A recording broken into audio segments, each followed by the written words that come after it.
Hamas का Israel में घुसकर वार, बरी, बहरी और फिजाई हमलों में 100 से ज्यादा इसराइली मारे गए। इसराइल की गजा पर वहशियाना बमबारी, 200 फलस्तीनी शहीद। अमरीकी वजीर दिफा लॉयड ऑस्टिन का कहना है, इसराइल के लिए अमरीकी हिमायत अटल है, हर किस्म की मदद करेंगे। सिक्योरिटी फोर्सेस का जिला केज के इलाके जरबर में इंटेलिजेंस बेस्ड ऑपरेशन, फायरिंग के तबादले में 2 दहशतगर्द मारे गए। हलाक दहशतगर्दों से असलहा और धमाका खेज मवाद बरामद।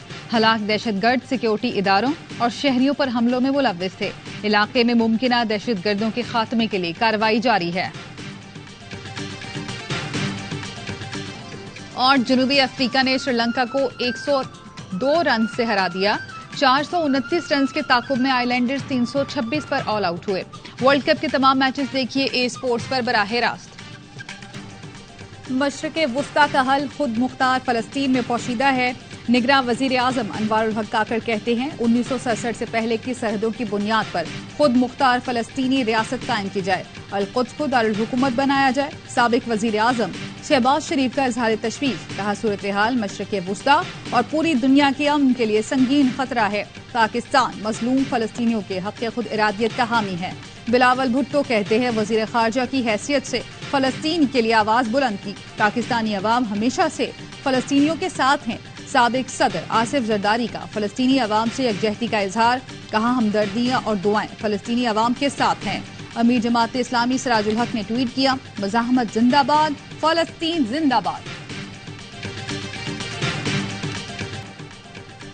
गैर कानूनी गैर मुल्कियों को दी गई डेडलाइन में 24 दिन बाकी। पाकिस्तान में मुकीम अफगान महाजरीन का रजाकाराना तौर पर इनखला जारी। मुख्तलिफ इलाकों में मुकीम अफगान महाजरीन चमन सरहद से अफगानिस्तान जा रहे हैं। रोजाना 25 से 30 खानदान अपने मुल्क रवाना। UNHCR का कहना है, अफगान महाजरीन को वापस जाने में कोई मुश्किल नहीं। कोयटा में पुलिस ने गैर कानूनी मुकीम 22 अफगान बाशिंदों को गिरफ्तार कर लिया। पुलिस का कहना है, मुख्तलिफ थानों में 24,000 अफगान महाजरीन का डेटा इकट्ठा किया गया है। अब तक 116 अफगान महाजरीन को गिरफ्तार किया जा चुका। दस्तावेज न होने पर कराची में क्लिफ्टन नीलम कॉलोनी से गैर कानूनी तौर पर मुकीम 14 अफगान बाशिंदे गिरफ्तार। फजलुर रहमान अफगान महाजरीन को वापस भेजने के मुखालिफ, कहा ब्यूरोक्रेसी और पुलिस गिद्ध की तरह अफगान बाशिंदों पर झपट रहे हैं।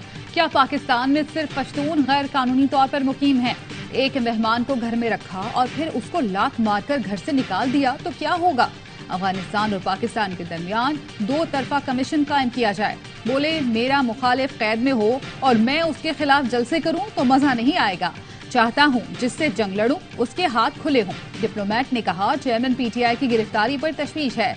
मैंने कहा, 3 बार वजीर आजम रहने वाला C क्लास में था, उस पर भी तशवीश होनी चाहिए थी। –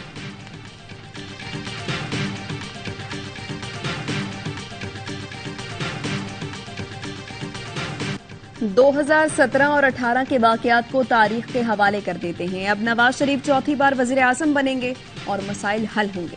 नून लीगी रहनुमा ख्वाजा आसिफ कहते हैं, अवाम को बिजली और गैस के बहरान से निजात मिलेगी। उनके रास्ते में हमेशा दीवारें खड़ी की गई। बोले, जिसको कौम के लिए तोहफा समझकर लेकर आए थे वो आपके गले पड़ गया। PTI की तबाही के दौर को ठीक करने की पूरी कोशिश की, कहीं कामयाबी हुई, कहीं नहीं।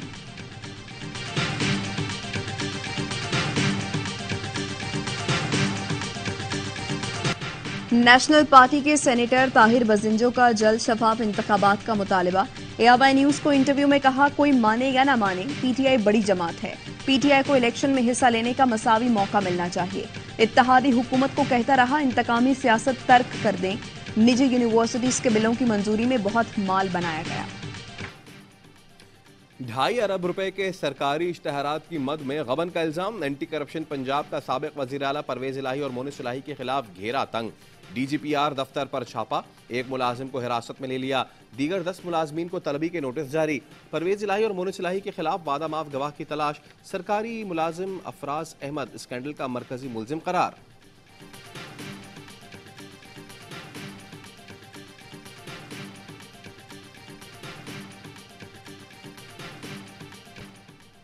साबिक वजीर दाखिला शेख रशीद के भतीजे शेख राशिद शफीक की गिरफ्तारी के लिए पुलिस का छापा।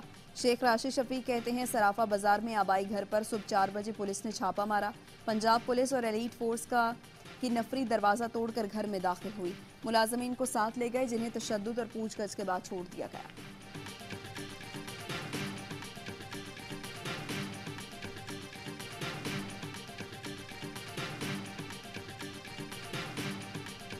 भारत ओछे हथकंडों से बाज न आया।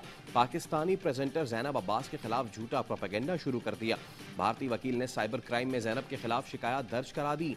दिल्ली पुलिस से एफआईआर काटने की दरखास्त भी कर दी। वकील का कहना है कि जैनब ने हिंदू मजहब और भारत के खिलाफ ट्वीट किए।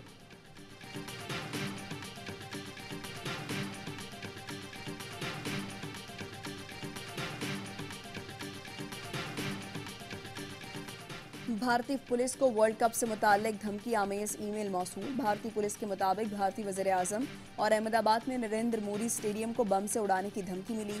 पाक भारत मैच 14 अक्टूबर को अहमदाबाद के नरेंद्र मोदी स्टेडियम में शेड्यूल है।